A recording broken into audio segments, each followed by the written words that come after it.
Señor les bendiga, hermanos. ¿Cómo están?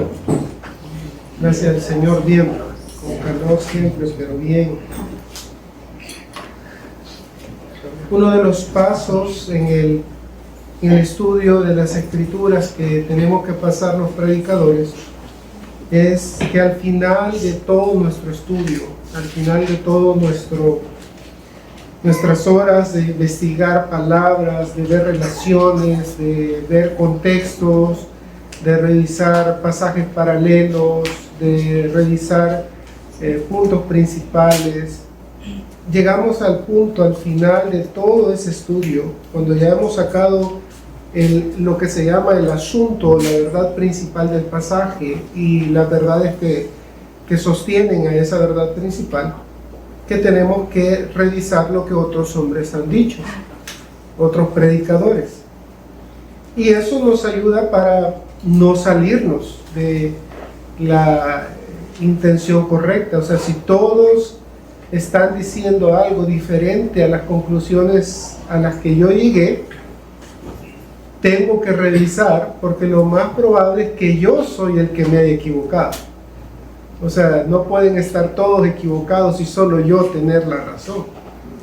Y algo parecido pasó en esta semana. Estaba estudiando Hebreos 1, del 1 al 4, que es el pasaje que estaba pensando predicar esta mañana. Y cuando comencé a revisar los comentarios me di cuenta de que algo hice mal y había llegado a una conclusión errada, a una verdad equivocada. Y entonces regresé, pero ya no me dio el tiempo para poder terminar el estudio. Y hace algún tiempo les comentaba a los hermanos que tenía ganas de predicar un sermón de un predicador famoso que se llama me olvidó. Un predicador muy conocido. El sermón se llama Pecadores en manos de un Dios airado. Jonathan Edwards. Y es increíble. Yo la primera vez que lo escuché me puso los pelos de punta y dije, realmente este sermón debería de ser predicado. Pero así hay otros sermones que me gustaría predicar, algunos de ellos que han sido fieles si uno estudia los pasajes, pero no va a ser ese el sermón que vamos a predicar ahora. Vamos a predicar un sermón de un hermano que no sé si algunos lo han escuchado, Martyn Lloyd-Jones. Martyn Lloyd-Jones, estudiando para unas tareas que tenía que presentar en esta semana, me topé con un libro que es muy bonito, es sobre el Evangelio. Y en este libro se llama Sermones Evangelísticos, del Dr. Martyn Lloyd-Jones. Y en ese libro él hace un amplio estudio sobre las verdades fundamentales del Evangelio. Y pensé, bueno, sería bueno, ya que hemos estado estudiando en las últimas semanas sobre el Evangelio, sería bueno que pudiéramos abordar ese tema. El sermón que van a escuchar en esta mañana es exactamente de él. Todo lo que yo diga después de la cita del pasaje va a ser de él. Así que lo advierto para que no vaya a decir me plagió el hermano. Solo una pequeña introducción antes, por si alguno no conoce al Dr. Martyn Lloyd-Jones. Es considerado el mejor expositor bíblico del siglo XX. Y eso está verificado por varios predicadores. MacArthur decía que admiraba al Dr. Martyn Lloyd-Jones y lo consideraba como uno de los pastores a quienes él imitaba. Nació el 20 de noviembre de 1899 en la ciudad de Garfield, Gales. Su familia se mudó a Londres luego de que su familia quebrara económicamente. Tuvo que trabajar con su padre en un negocio de repartición de leche por algunos años, pero fue brillante en sus estudios y eso le permitió entrar a la universidad, estudiar medicina y graduarse a los 21 años. Dejó su carrera de medicina después de 2 años de haberse recibido, dejó la carrera de medicina y aceptó un puesto para pastorear una pequeña iglesia en un pueblo fuera de Londres. En 1939 fue nombrado pastor asociado de la capilla de Westminster, una de las capillas más importantes y de donde obtuvimos desde hace muchos años la confesión de fe Westminster, que es la que algunas veces usamos para la instrucción de nuestros hijos. Hay un catecismo mayor y un catecismo menor de esta capilla. Allí sirvió al lado de un otro hermano que se llamaba G. Campbell Morgan, que es un predicador muy respetado por la comunidad de los predicadores. Jones, como predicador se caracterizó por una predicación secuencial, pero también dirigía sus sermones con la mente en 3 tipos de audiencias. Sus sermones iban dirigidas a 3 tipos de personas y él preparaba sus sermones dirigidos a esos 3 tipos de personas. Y para eso tomaba un tiempo específico para cada uno. O sea, cada tiempo de sermón, por ejemplo, el domingo en la mañana, él dirigía su sermón para los creyentes. Y en la mañana él enseñaba a los creyentes, enseñaba verdades que competían a los creyentes. El domingo por la tarde, contrariamente, ahora se dirigía a los incrédulos, buscaba que sus sermones fueran evangelísticos, completamente evangelísticos. No, si bien traía edificación a los creyentes, estaba dirigido a los inconversos generalmente. Y en tercer lugar, él dirigía los viernes por la noche a enseñar cuestiones específicas de doctrina, de la teología, lo que ustedes están viendo allá en la clase de teología. Para poder considerar la diligencia de este hombre de Dios, un pequeño ejemplo es su comentario a la carta a los romanos. Esta carta le tomó estudiarla varios años y resumió su estudio en 14 tomos, 14 libros que escribió de esta carta. Y estos libros, estos 14 tomos que escribió, estaban más o menos, contenían 5,000 folios. 5,000 folios de lo que había estudiado sobre este libro. Esto es suficiente para decir de que era un hombre muy diligente, y vale la pena escucharlo. Vale la pena escuchar su sermón y lo que el Señor hizo con él y le enseñó a él en esa oportunidad. Busquen por favor ahí Lucas capítulo 13, versículos 23 y 24. Lucas capítulo 13, versículos 23 y 24. Recordarles que el Evangelio de Lucas fue escrito para que aquellos que ya habían sido instruidos, o más bien para aquellos que habían sido enseñados en las verdades básicas del Evangelio, conocieran bien la verdad. Eso se lo dice Lucas en los primeros 4 versículos de este Evangelio. Para que conozcas bien la verdad de aquellas cosas que ha sido enseñado. Este pasaje es el pasaje que nos va a predicar hoy el hermano Martin Lloyd-Jones en su escrito. Lucas capítulo 13, versículos 23 y 24. Creo que comenzamos en el versículo 22 para poder agarrar el contexto y lo vamos a extender hasta el versículo 29. Creo que fue algo chocolate con esta pequeña Biblia.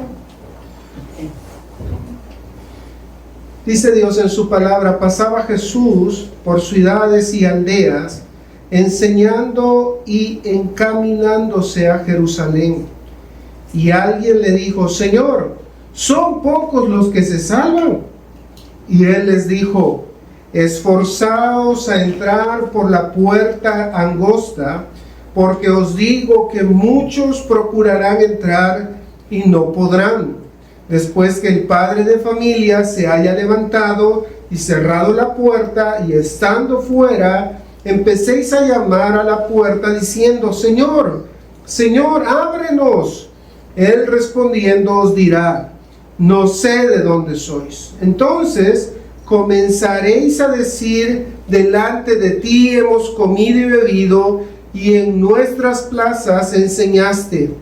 Pero os dirá: os digo que no sé de dónde sois, apartaos de mí, todos vosotros hacedores de maldad.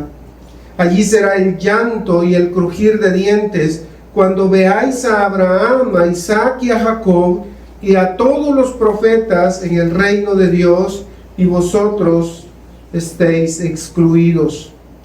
Porque vendrán del oriente y del occidente, del norte y del sur, y se sentarán a la mesa en el reino de Dios, y he aquí hay postreros que serán primeros y primeros que serán postreros. Vamos a orar. Padre, te damos gracias por este tiempo.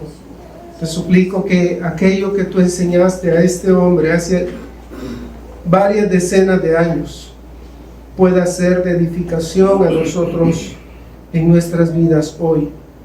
Te suplico que nos ayudes a meditar en las verdades que el hermano señala y a no tomar a la ligera, Señor, el esfuerzo que cada uno debemos hacer estando en el reino. Te suplicamos, Padre, que tú obres en nuestras vidas. Te lo suplicamos en el nombre de Jesús. Amén y amén. Comienza diciendo John Jones: lo primero que nos sorprende en vista de la respuesta de nuestro Señor es la terrible arrogancia y el descaro, por no decir la impertinencia blasfema que todos demostramos al debatir esta cuestión. Son pocos los que se salvan. Cuán fácil y a la ligera planteamos estas preguntas y debatimos al respecto. Cuán imprudentes e irreflexivos somos. Vaya idea la de que semejante cuestión se debata en un bar o una cantina o a la frívola atmósfera de un grupo de debate. Esta cuestión está siendo utilizada meramente para el interés y entretenimiento de algunas personas durante unas horas y para el propósito de hacer bromas ingeniosas y comentarios y ganar inútiles puntos en su debate. Cuán ligera e irreflexivamente afrontamos esta cuestión habitualmente. La hemos discutido y debatido multitud de veces, pero hemos seguido exactamente igual que estábamos. Hemos expresado nuestras ideas acerca de la salvación incontables veces, pero no la hemos obtenido aún. Si este sermón, dice él, no tiene ningún otro resultado, pido en oración y espero que al menos nos enseñe a todos a comprender que esta es una cuestión que debe enfocarse con un espíritu de temor y reverencia, que es el asunto más serio y maravilloso al que jamás nos enfrentamos. La segunda observación preliminar se deriva de la naturaleza de eso y es simplemente un recordatorio de la gran verdad casi universalmente olvidada en estos días, de que el Evangelio de Jesucristo no se ofrece para el debate o la discusión, sino para nuestra creencia y aceptación. No desea nuestra aprobación, sino que exige nuestra obediencia. No pide debate, sino que ordena diligencia. Nuestro Señor aquí, cuando se le planteó esta cuestión, hizo invariablemente lo que hizo y lo que espera que hagan siempre sus siervos y representantes. No contestó a la pregunta de este hombre, más bien le dijo qué hacer. No moderó un debate, dio instrucciones. En otras palabras, si somos verdaderamente serios con respecto a la cuestión de la salvación y no intentamos simplemente ser ingeniosos, nuestra tarea no es expresar nuestras opiniones e ideas, sino descubrir la mente de Dios. Solo en la Biblia se puede encontrar eso. No hay otro libro que sea la voz de Dios. No hay otro libro que tenga la misma inspiración y autoridad. Ni tampoco hay otro hombre, ni ha habido otra persona que tuviera la misma autoridad divina para hablar acerca de estas cuestiones como Jesucristo nuestro Señor y Salvador. Veremos que muchos hombres han ofrecido una respuesta muy distinta a la que encontramos aquí. Los escritores populares de hoy darían casi sin excepción una respuesta muy distinta Es cosa nuestra decidir si preferimos creer la pasajera y efímera teoría de algunas personas que está de moda y es popular en la actualidad, como muchas otras ya olvidadas que fueron populares en su tiempo, o si estamos dispuestos a escuchar este libro y a esta persona que habla en él y a través de él. Es cosa nuestra decidirlo. Lo único que quiero hacer, dice él, es advertirte para que tengas mucho cuidado, y te rogaría con todas mis fuerzas que escucharas la respuesta dada por Jesucristo nuestro Señor. No sé qué idea de la salvación tenía aquel que formuló originalmente esta pregunta. ¿Son pocos los que se salvan? Y no sé qué idea tienen cada uno de ustedes, pero cualquiera que sea la respuesta de Cristo, sigue siendo la misma: esforzaos por entrar en la puerta angosta.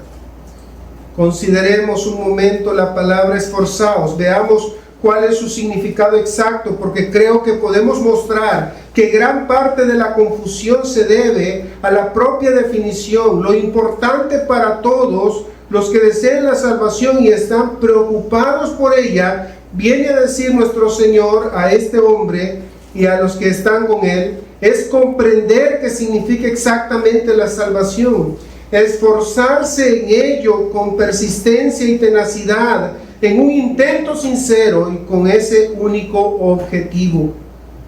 En algún momento u otro el Espíritu de Dios nos visita a cada uno de nosotros y nos mueve y perturba. Puede ser en una reunión como esta, o el cantar algún himno, o quizás en la muerte o el funeral de alguien que nos es muy querido. Quizás en algún accidente, al enfrentarnos a nuestra propia muerte o a muchas otras situaciones y circunstancias posibles, el Espíritu de Dios nos trata, nos volvemos conscientes de su poder y presencia de forma que nunca habíamos sentido. Nos derretimos y ablandamos transitoriamente. Repentinamente se nos hace presente que no hemos sido lo que deberíamos haber sido, que nuestras vidas han sido egoístas y pecaminosas, que hemos sido mundanos todo el tiempo y hemos olvidado a Dios y a su amor eterno en Jesucristo. Y mientras de esa forma nos sentimos entristecidos y con remordimientos por nuestro pasado y por los pecados cometidos, exactamente al mismo tiempo se produce un sentimiento que nos insta a una vida mejor en el futuro.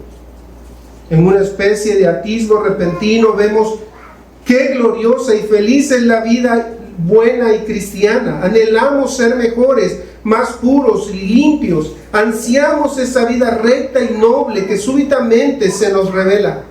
Y ahí entonces decidimos que seremos mejores en nuestros días venideros. Lo vemos todo claramente. Y lloramos en parte de pena y en parte de alegría. Ahora bien, todos sabemos a lo que me refiero con eso, porque todos lo hemos experimentado en algún momento u otro, probablemente en más de una ocasión en la que podamos recordar. ¿Qué significado tiene semejante experiencia?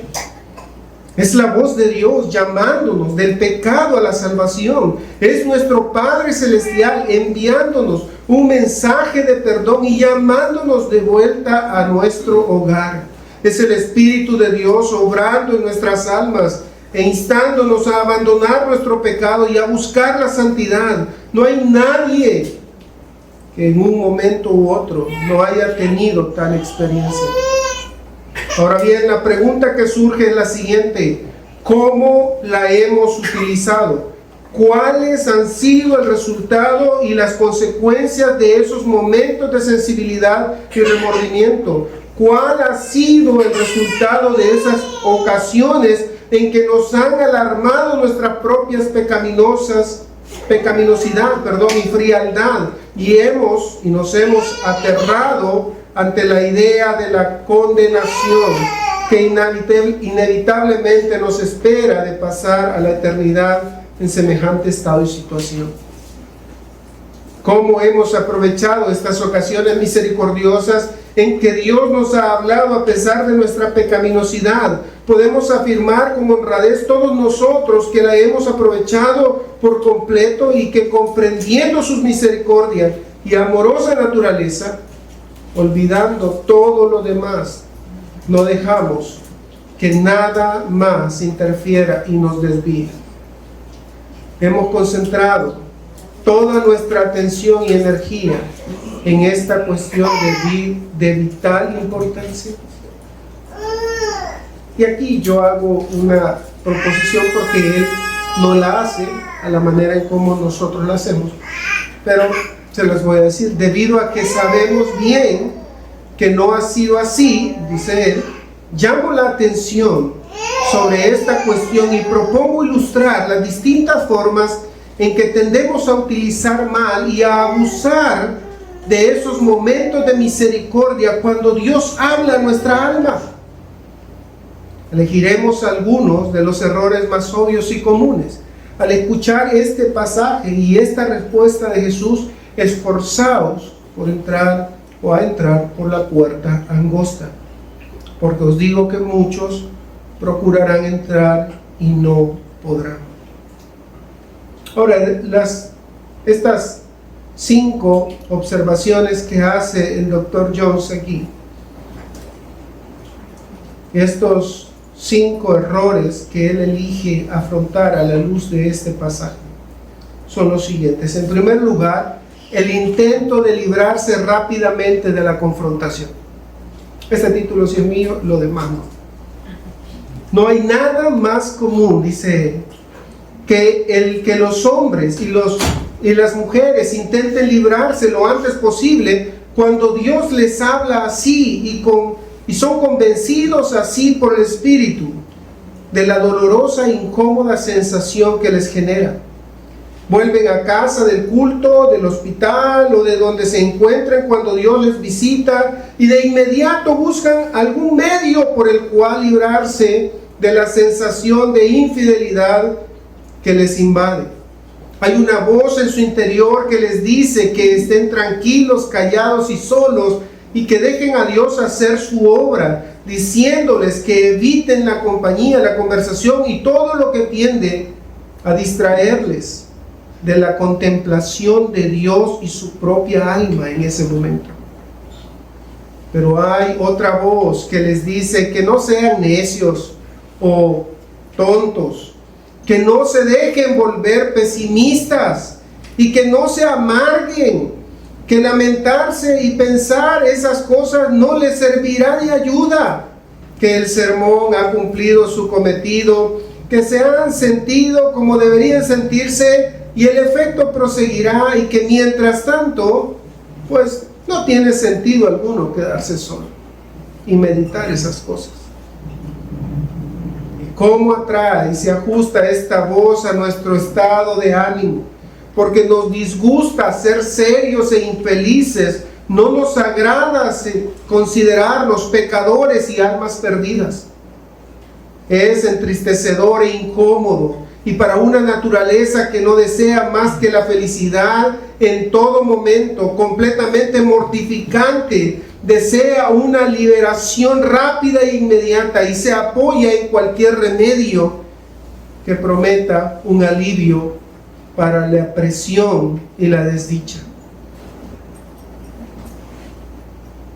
Estas almas que están buscando librarse lo más rápidamente posible de ese sentimiento que tienen en su corazón, de sentirse culpables, de sentirse perdidos, de saber que no están seguros si realmente han conocido a Cristo, si realmente son salvos. Y él sigue dando y nos da 2 ilustraciones. Dice, piensen en Caín. Recordemos la historia de Caín. Dios le habló, le advirtió y amenazó, y Caín dijo con una mueca de dolor, grande es mi castigo para ser soportado.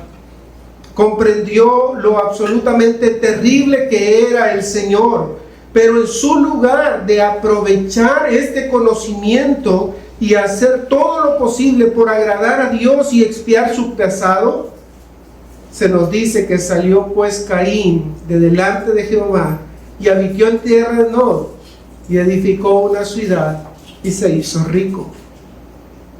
¿Cuán normal es esto?, dice el Dr. Jones. Había cometido ese gran pecado y le preocupaba. Dios le estaba hablando sin darle treguas, pero Caín no se arrepintió verdaderamente. Lo único que deseaba era una paz de espíritu inmediata. Y el método de Dios era muy prolongado y trabajoso para él.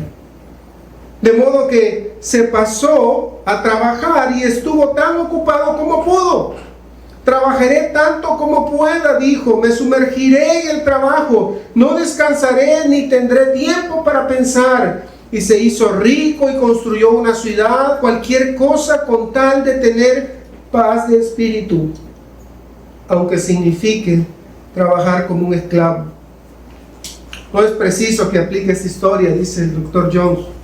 ¿Cuántos pobres almas tratan de hacer lo mismo en la actualidad, intentando olvidar y culpar su pasado por medio de una vida ocupada? Imaginando neciamente que el pecado se puede dejar por medio de una vida activa y agotadora. Pero tomemos el caso de Saúl también, dice. El rey de Israel, observamos otra forma de librarse de la convicción de pecado, de ese momento donde Dios está confrontando el pecado de una persona. Saúl había errado y se había apartado de los caminos del Señor. Sabía que estaba equivocado y era infeliz con respecto a sí mismo, mas aún de vez en cuando el Espíritu de Dios solía tratarle, le recordaba su glorioso comienzo, la forma en que Dios le había elegido y llamado a ser rey, para señalarle luego la vergüenza de su transgresión. Y Saúl se sentía terriblemente infeliz y desgraciado. Se dice que le atormentaba un espíritu malo de parte de Jehová. Allí estaba aquel gran hombre triste y desgraciado, sembrado en tinieblas toda la corte. Pero alguien le sugirió un día que debían llamar a un arpista experto para que tocara cada vez que el rey tuviera exceso de maldad. Y Saúl consintió y dijo: buscadme pues ahora alguno que toque bien y traédmelo. Y mandaron a llamar a David, quien vino y tocó. Esto es lo que no nos dice, lo que se nos dice. Y cuando el espíritu malo de parte de Jehová venía sobre Saúl, David tomaba el arpa y tocaba con su mano. Y Saúl tenía alivio y estaba mejor. Y el espíritu malo se apartaba de él. ¡Qué imagen!, dice él. Aquella gran alma que había errado estaba hundiéndose gradualmente en la perdición. Y en lugar de arrepentirse, en lugar de confesar su pecado, en lugar de venir arrepentido como lo hizo David en el Salmo 51, ¿qué hace? Está buscando alivios temporales. Sigue diciendo el Dr. Jones: Dios, en su infinita gracia, intenta detener la corrupción y la destrucción, pero el hombre, en lugar de dar gracias a Dios y aprovechar estas ocasiones, hace todo lo posible por acallar la voz divina. Saúl se iba al infierno mientras David y su arpa silenciaban y ahogaban la voz de Dios. Ay, dice, no hace falta seguir. Todos sabemos a lo que me refiero. Volvemos a casa de la iglesia serios, tristes e infelices por lo que ha predicado el predicador.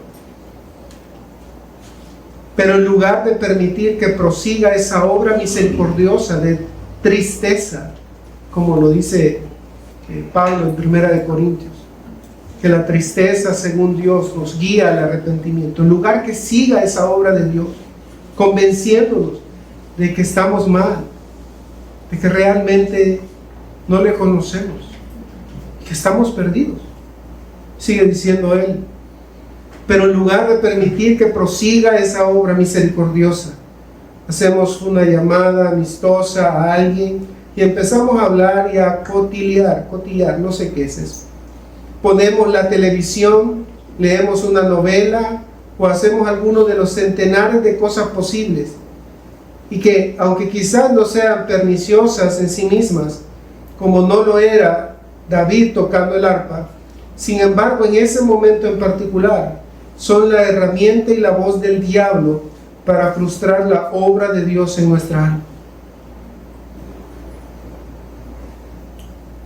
Yo creo, hermanos, que esta evasión, este deseo de no reflexionar en nuestra propia condición espiritual, una de sus herramientas ahora es el teléfono. ¿Han notado el tiempo que pasamos en él? Viendo cosas. Algunas cosas pueden ser santas, pueden ser predicaciones. Pero realmente el problema de esas cosas es que vemos las predicaciones que nos gustan, que nos caen bien, pero no aquellas que nos incomodan y que nos ponen frente a frente con nuestro pecado. Esas las pasamos rapidito. Ahí está el hermano Paul Washer otra vez, a decirlo. Y eso es lo que pasa. Qué triste, imagínese usted a una persona que es profesante, que está Dios obrando a través de la palabra, le está confrontando, y en lugar de reflexionar en eso y pensar, bueno, realmente sí, voy a ir a la evidencia, ¿qué dice la Biblia que debe ser un creyente? Veo en la Biblia y no encuentro frutos dignos de arrepentimiento. Y digo, bueno, no hay temor de Dios en mis actos, en mis acciones, en mis pensamientos. No, bueno, ya me va a pasar. Ya me va a pasar. En segundo lugar, dice el doctor Martin Lloyd-Jones, otro de los engaños es el intento fallido de reformación superficial. Dice, hay otros que utilizan de manera errónea esas oportunidades enviadas desde el cielo, como Jesús lo está haciendo aquí, diciéndole a ellos, esforzados por entrar en la puerta estrecha. No exactamente de este modo, sino de otra forma igualmente trivial, dice el doctor Jones. Estos son culpables no tanto de apagar el espíritu como de dejar que muera gradualmente. Buscan la salvación a rachas, por periodos, hacen esfuerzos pero sus espasmódicos y transitorios momentos son cada vez más pasajeros. Cada vez que Dios les trata, reconocen su voz y durante un tiempo intentan mejorar o reformarse. Vienen a la iglesia y parecen serios y formales, asisten con regular durante un tiempo y evitan una y otra maldad, pero solo durante un corto periodo de tiempo. Pronto empiezan a relajarse y a ser menos cuidadosos y finalmente dejan de venir del todo y vuelven a su anterior estado. Pero después de un tiempo reaparecen de nuevo y pasan otra vez por el mismo proceso. Para todos aquellos que saben claramente que Dios les ha hablado y que de cuando en cuando han anhelado la salvación, el mandamiento de nuestro Señor es: esforzaos, estad preparados, sed constantes, manteneos erguidos, sed diligentes, sed persistentes, aplicaos con todo vuestro corazón y con absoluta determinación.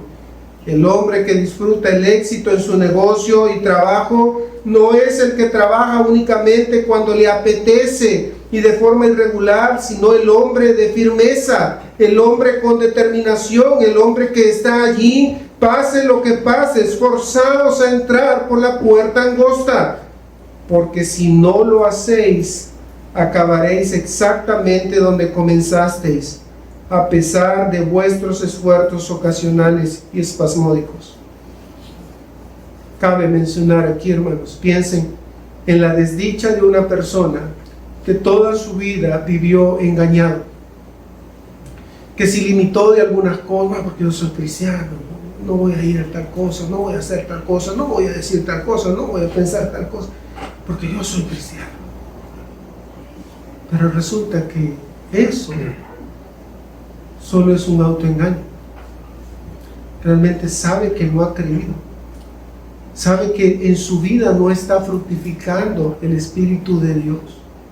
El amor, gozo, paz, paciencia, benignidad, bondad, fe, mansedumbre, templanza, gozo, no son parte de su vida. En lugar de ello están las obras de la carne manifestándose completamente, continuamente, constantemente, y no evalúa. No evalúa. O sea, ninguna persona que piensa tener éxito en la vida dejaría de evaluar.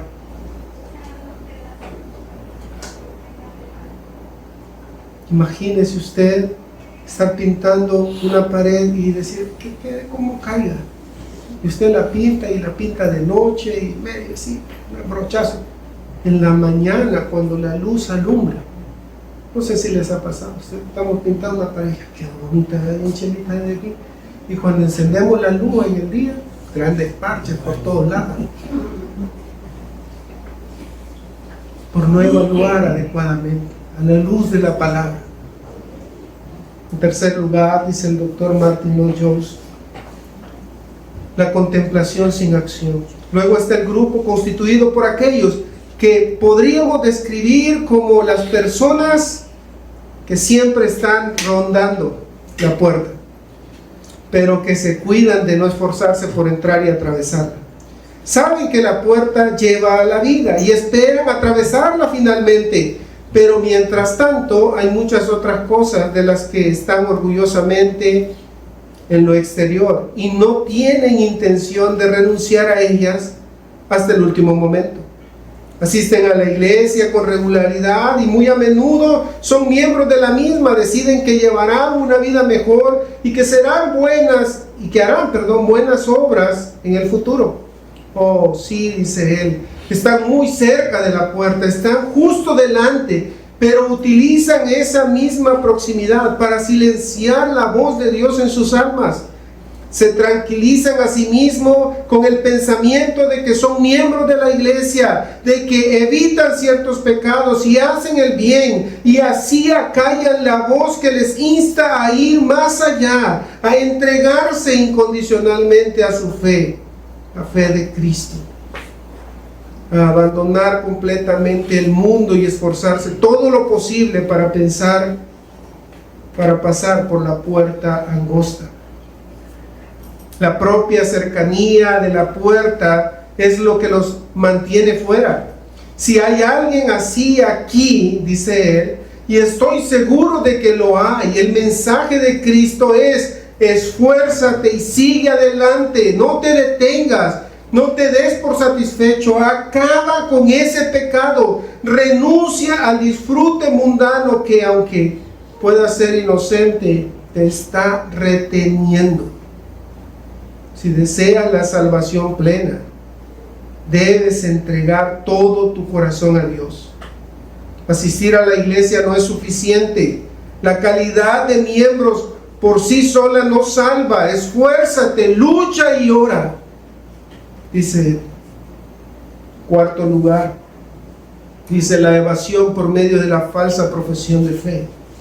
Luego está aquel importante grupo constituido por personas que silencian la voz condenatoria que hay en su interior, citando la Escritura y debatiendo doctrinas teológicas. En lugar de utilizar plenamente la visita del Espíritu que han recibido, en lugar de esforzarse por la salvación con todas sus fuerzas, en lugar de escuchar esa guía interior que les insta a dar pasos adecuados, en lugar de creer lo que nuestro propio Señor ha dejado como regla a ese respecto, cuando el Señor dijo: el que quiera hacer la voluntad de Dios conocerá si la doctrina es de Dios o si yo hablo por mi propia cuenta. Juan 7:17. No hacen nada, pero inmediatamente pasan a debatir doctrinas. Y la doctrina favorita con respecto a esto es la doctrina de la elección y la predestinación. Aquellos interesados en eso señalan a hombres y mujeres que, a pesar de no hacer ningún esfuerzo en absoluto en pos de la santidad, y que más bien llevaban una vida profundamente pecaminosa y malvada, fueron súbitamente detenidos y convertidos por el poder de Dios. Luego citan pasajes que hablan de que la justificación es solamente por fe y por gracia, que todo es un don de Dios y que ningún hombre puede salvarse a sí mismo. Todo suena correctísimo, dice él, y escriturario, y sin embargo esconde uno de los errores más sutiles que queda o que quepa imaginar. ¿De qué sirve esforzaos? Dice, cuando por grande que sea el esfuerzo, nadie puede salvarse. Deciden pues seguir como están y no hacer nada. Qué error tan terrible y blasfemo, qué idea tan pervertida de las doctrinas de la Santa Escritura. ¿Cómo se traicionan? Están en lo cierto cuando dicen que ningún hombre puede salvarse a sí mismo, que la salvación es un don de Dios. Lo erróneo es la conclusión que extraen. Dios ya les ha tratado cuando ha puesto inquietud en ellos. El Espíritu ya les ha convencido. Y aunque entienden que nunca podrán ganar o merecer la salvación, sin duda deben anhelarla y desearla. Y en el momento en que cualquier persona desea la salvación de esa forma, comprende lo que significa y ve por primera vez su desesperada situación y estado. Aunque no pueda conseguir la salvación, al menos puede renunciar a su pecado y corregir sus caminos y hacer todo lo posible por llevar una nueva vida. No puede salvarse a sí misma, es cierto, pero puede odiarse a sí misma, aborrecer su pecado, todo lo posible y alejarse de él todo lo que pueda. No, querido amigo, no haya autoridad escrituraria alguna, ni base alguna en la escritura de la iglesia para que permanezcas en la cloaca de tu pecado, aguardando alguna clase de visita celestial. Demuestra más bien que deseas la salvación, haciendo todo lo posible por alejarte de todo lo que es el mayor enemigo de la salvación, tu pecado. No es asunto tuyo preocuparte por el plan de salvación y debatirlo. No debiera suponer diferencia alguna para ti lo que haya sucedido a cualquier otro. ¿Deseas ser salvo? ¿Estás cansado del pecado y de ti mismo? ¿Anhela liberación y una nueva vida? Si lo haces, demuestra que es así. Demuestra que odias el pecado saliendo de él y abandonándolo. Esforzaos a entrar por la puerta angosta.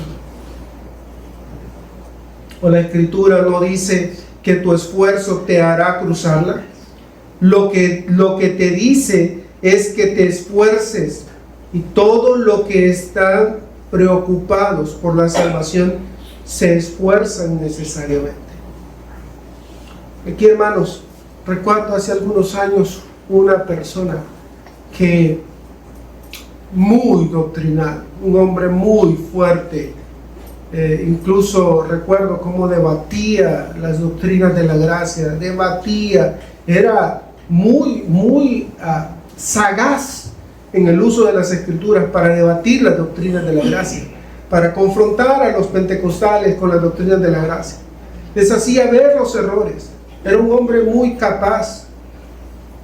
De hecho, incluso estábamos en una clase, recuerdo, y este hombre se levantó porque no estuvo de acuerdo con algo que le pareció que el profesor estaba diciendo, que le parecía demasiado tibio.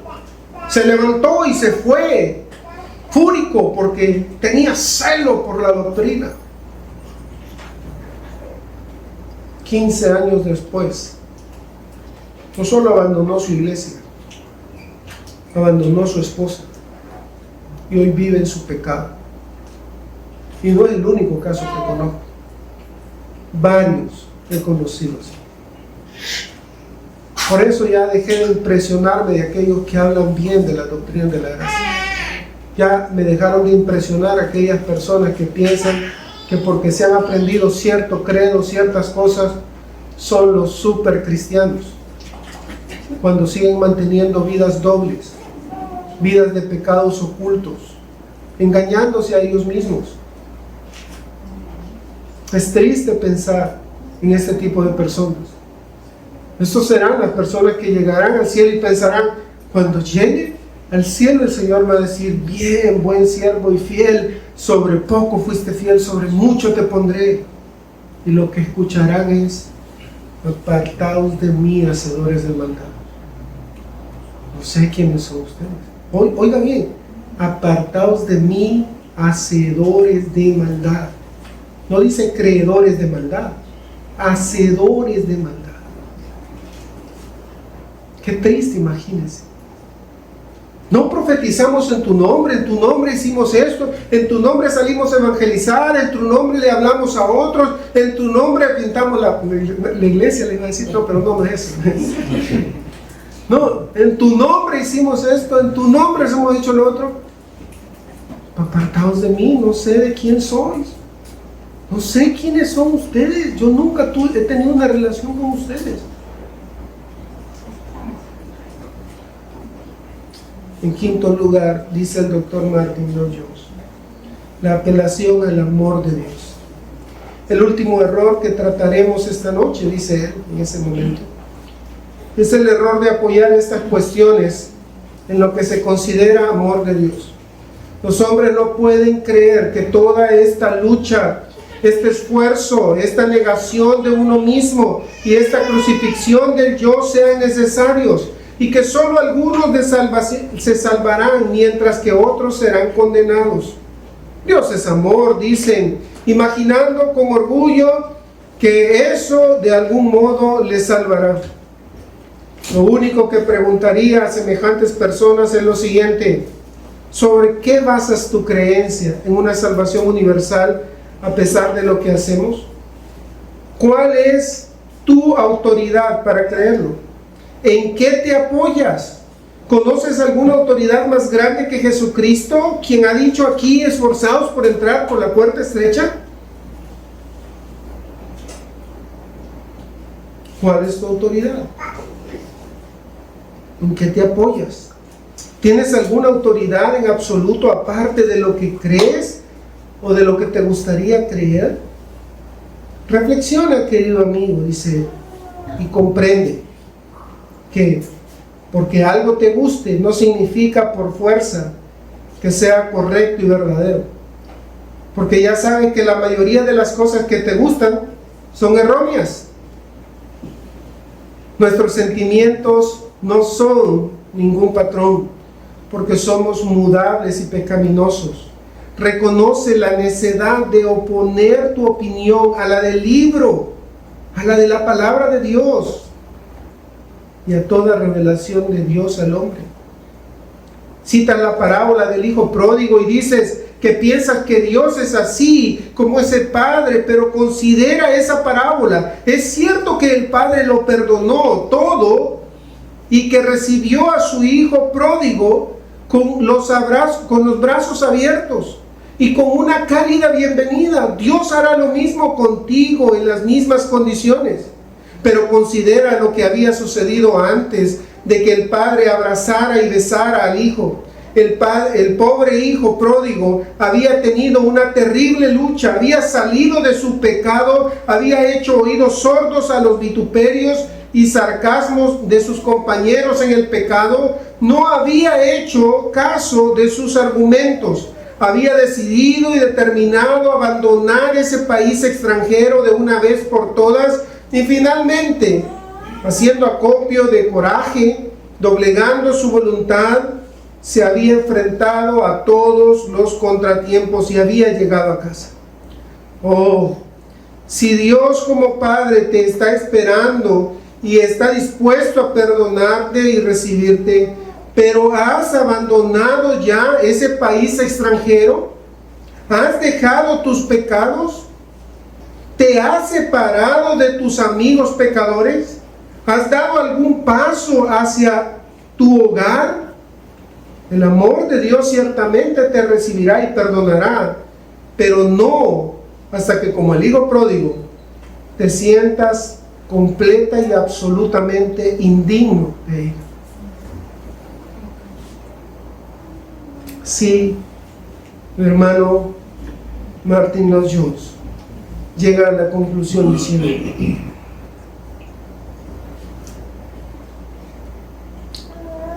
implica todo esto aplicación, constancia, persistencia, lectura de la palabra de Dios, oración y abandono de todo lo que sabemos que es erróneo y pecaminoso.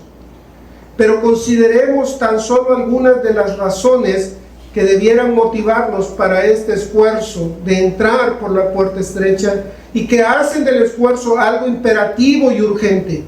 Todas están dedicadas o indicadas en el siguiente párrafo. Dice: en primer lugar, está la razón que tan a menudo hemos considerado juntos con anterioridad. Esto es, que habrá un momento en que será demasiado tarde y esforzarse será ya imposible. Vendrá un momento en que el padre de familia se levantará y cerrará la puerta, o deja que caiga todo el peso de esta consideración sobre ti. En ocasiones las personas vienen a mí, dice él, y me preguntan: ¿por qué predico sermones tan largos? ¿Por qué no dejarlo donde estabas? Dicen: fue un sermón excelente y bastante completo hasta ese punto. ¿Por qué no dejar las razones para esforzarse hasta la próxima predicación y hacer un sermón separado de ellas? Esto es muy agradable y lisonjero. Pero volviendo a lo que él está citando allí, del padre de familia que cierra la puerta. Recuerden que las casas en Israel eran casas de una sola habitación, y normalmente lo que pasaba es que en la noche el padre de familia extendía la cama para que en esa habitación, dentro de esa habitación, se acostara su familia. Entonces, después de cerrada la puerta, era imposible abrir, porque eso implicaba despertar a su familia. Y no importa quién tocara, el padre de familia generalmente no abría. Y lo que él está diciendo es que no importa, va a haber un momento donde, a pesar que la puerta estrecha esté allí frente a frente, va a haber un momento que ya no estará. Ya no estará. Piensen en alguien que queda parapléjico, cuadrapléjico de un accidente, que queda en estado vegetal. Ya no hay posibilidad. Yo he conocido personas que dicen: no, yo voy a vivir mi vida todo el tiempo, y ya cuando esté a punto de morir me voy a arrepentir. Como si Dios pudiera ser engañado, como si Dios pudiera ser burlado. No va a ocurrir eso. Probablemente ni te dé tiempo.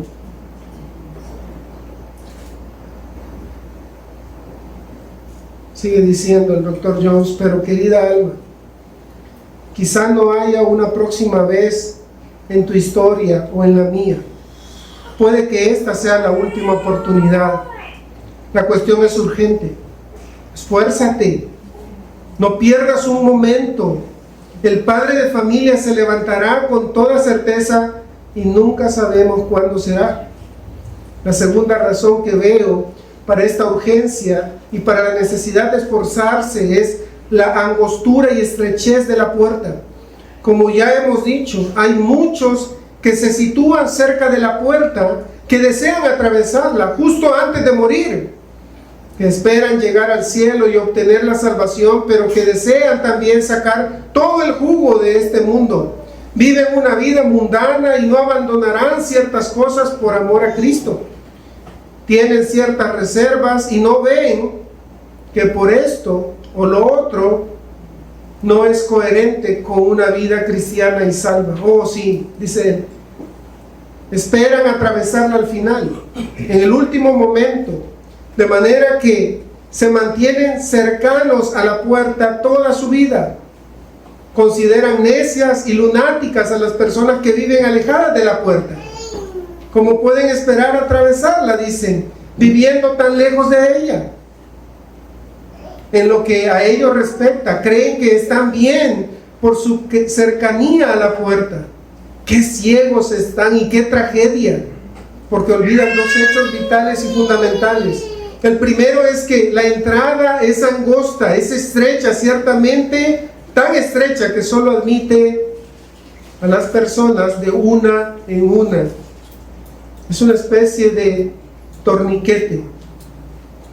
El segundo es que hay muchas personas que se apoyan en la misma maniobra, con la misma esperanza. Os digo que muchos procurarán entrar. ¿Ven la imagen? Dice, ahí están todos cerca de la puerta, con un ojo puesto en ella y el otro en el mundo, y todo lo que tienen que ofrecerles. Súbitamente comprenden que el padre de familia está cerrando la puerta y todos se abalanzan frenéticamente hacia ella. Pero por desgracia, el camino es tan estrecho, la entrada es tan limitada, y ellos son tal multitud que lo único que consiguen es bloquear el camino, estorbarse entre sí, crear un estado de pánico y producir una estampida. Cuanto más frenéticos y violentos se vuelven, más imposibles hacen para el otro la entrada. Ahí están luchando, maldiciendo y gruñendo, culpándose, aplastándose entre sí, cada uno de ellos por su cuenta, y todos en su locura intentando atravesarla al mismo tiempo, una puerta que solo permite el acceso de uno en uno. ¿Ves ahora la razón de esforzarse mientras aún hay tiempo y antes de que sea demasiado tarde? Piensen que mucha gente está en las iglesias pensando, no, es que yo pertenezco a la iglesia, yo soy parte de la iglesia y yo me voy a salvar. El Señor me va a salvar porque yo pertenezco a una iglesia sana, a una iglesia bíblica, a una iglesia reformada, a una iglesia que abraza la doctrina sana, que predica sermones expositivos. No, yo sí, están cerca de la puerta, pero no entran. Escuchan y admiran a predicadores, pero ellos no tienen una comunión con Dios. Les gusta escuchar a MacArthur, a Sproul, a Martin Lloyd-Jones, a todos ellos. Eso no lo dijo Martin Lloyd-Jones, lo estoy diciendo. Pero realmente no tienen vida espiritual, no tienen temor de Dios, no aman a Dios. Dios no es lo prioritario en sus vidas. Hay muchas otras prioridades en sus vidas.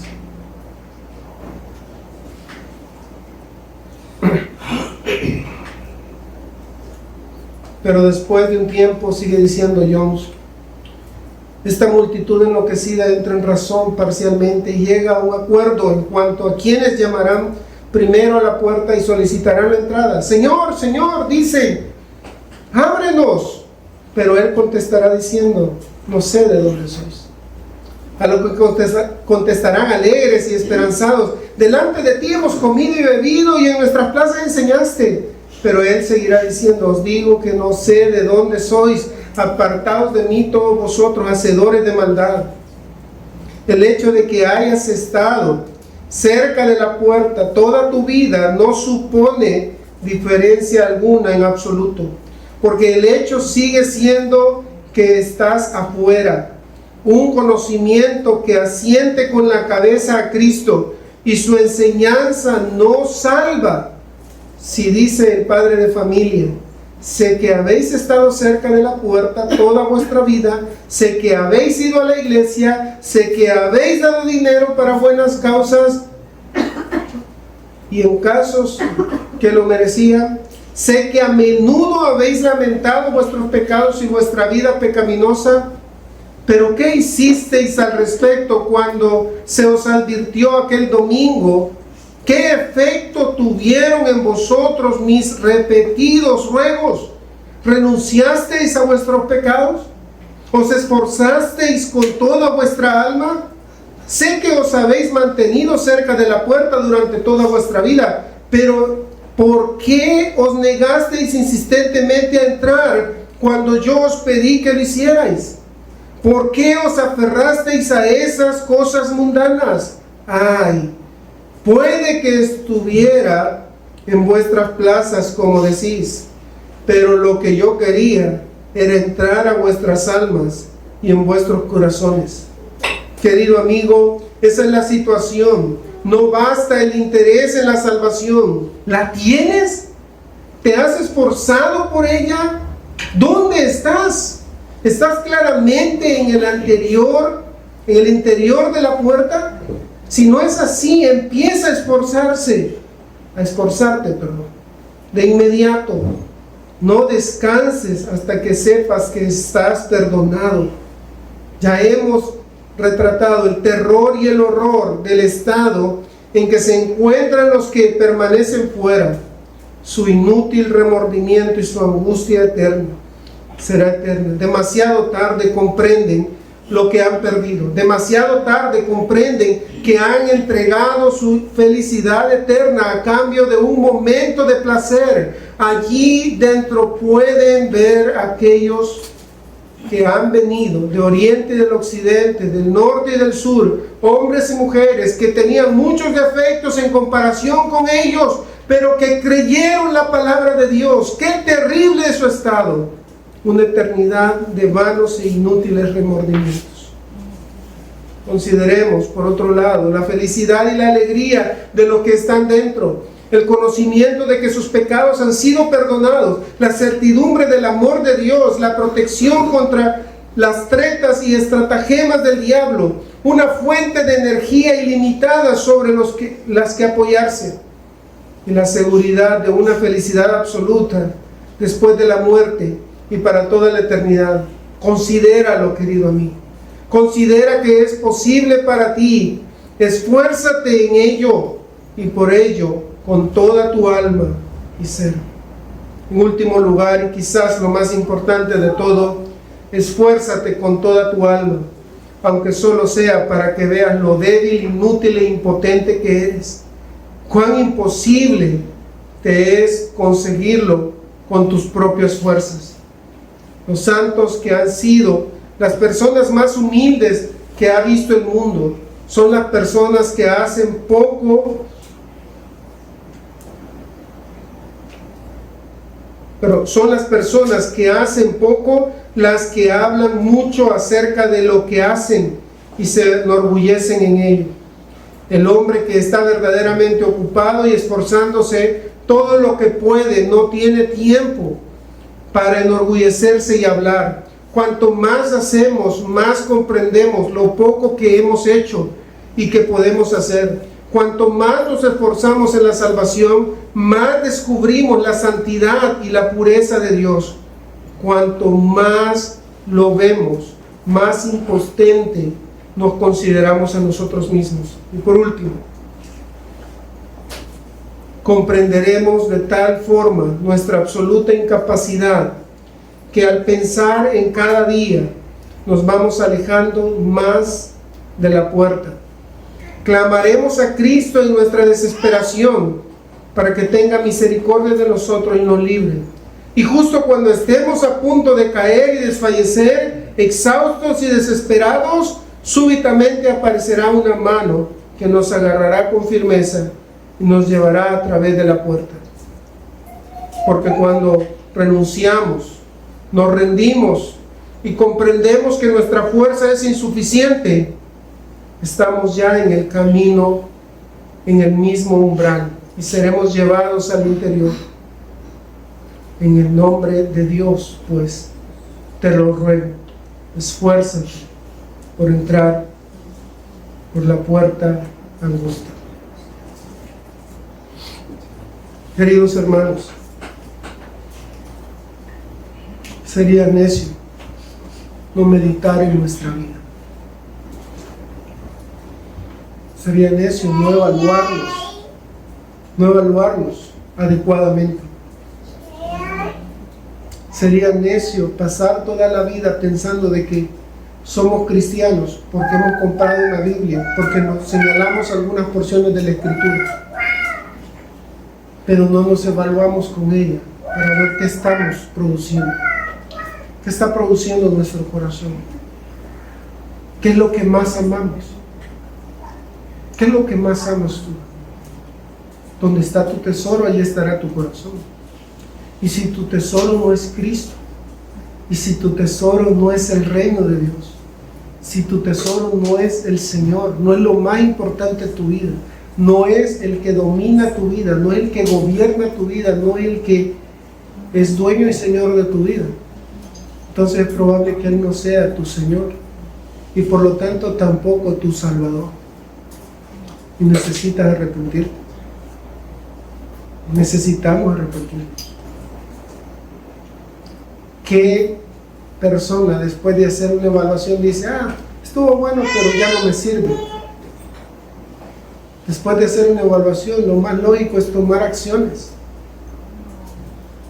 Es declararte indigno delante del Señor. Es decirle que no ha sido suficiente, que tu vida ha sido un desastre, que tu vida no ha sido lo que Él quiere que sea, que no has abandonado tu pecado y que quieres renunciar a Él. No podemos estar amando el pecado, justificando el pecado y creyendo que estamos bien delante de Dios. No podemos estar negándonos a arrepentirnos de nuestros pecados y pensar que estamos bien delante de Dios. No estamos bien. Y lo que el Señor llama a las personas que son profesantes, una persona que en su mente, en su cerebro piensa que es un cristiano, pero sus acciones lo delatan y dicen que no. Con sus labios él profesa cristianismo, él profesa que ama a Cristo, pero con sus acciones demuestra que realmente no lo ama y que no es lo más importante para su vida, que no está dispuesto a someterse a Él, que no está dispuesto a amarle, a seguirle, que no está dispuesto a entrar por la puerta estrecha. Es importante que meditemos. Como iglesia, yo sé que muchos de ustedes son creyentes, aman al Señor, adoran al Señor, viven para el Señor, respiran para el Señor, viven para glorificar al Señor en todo lo que hacen. Pero por si acaso, y hay alguien aquí que no lo sea, el Señor hoy ha querido llamar, ha querido una vez más hacerle un llamamiento para que reconozca su estado y se arrepienta y venga y pase por la puerta estrecha, por su gracia y por su misericordia. Vamos a orar, Dios. Padre, gracias por este tiempo, gracias por la vida de Martyn Lloyd-Jones, gracias por haberle puesto, Señor, como un portavoz. Gracias por su ministerio y porque aún después de muchos años sigue bendiciéndolo, Señor, con el ministerio que tú le encargaste.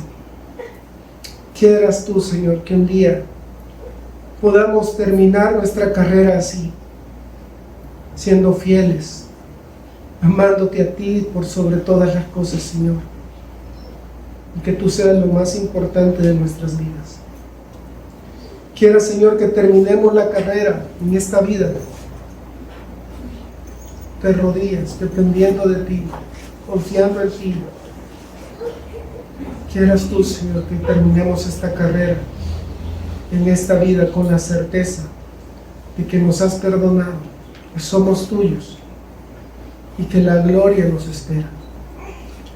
Quieras tú, Señor, que podamos entrar por la puerta estrecha y una vez dentro podamos vivir solo para ti. Te lo suplicamos, Señor, en el nombre de Cristo.